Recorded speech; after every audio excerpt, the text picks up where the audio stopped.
सभी की तरह प्रिया भी एक होनहार और बुद्धिमान छात्रा थी।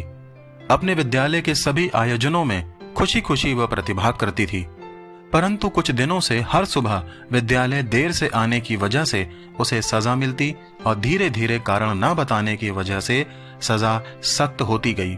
उसकी शिक्षिका इस बात से थोड़ी हैरान थी कि आखिर हो क्या रहा है, क्यों ऐसी होनहार छात्रा अनुशासनहीन होती जा रही है।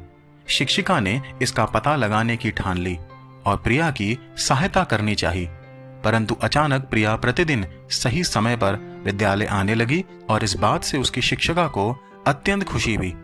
पर वह जानना चाहती थी कि प्रिया के साथ क्या चल रहा था। शिक्षिका प्रिया को अपने घर ले जाती है और पूछने पर जो प्रिया ने कहा उसे सुन शिक्षिका की आंखों से आंसू निकल आए।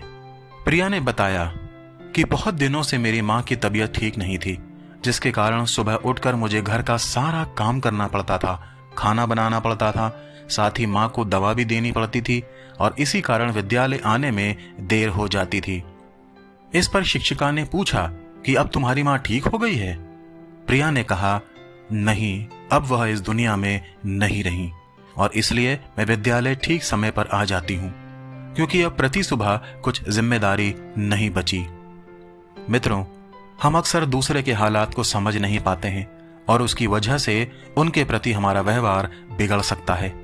बाइबल हमें रोमियो नामक पुस्तक के अध्याय 12 के पद 16 से 18 में बताती है कि आपस में एक मन रखो, अभिमानी ना हो, परंतु दीनों के साथ संगति रखो, अपनी दृष्टि में बुद्धिमान ना हो, बुराई के बदले किसी से बुराई ना करो, जो बातें सब लोगों के निकट भली हैं उनकी चिंता किया करो।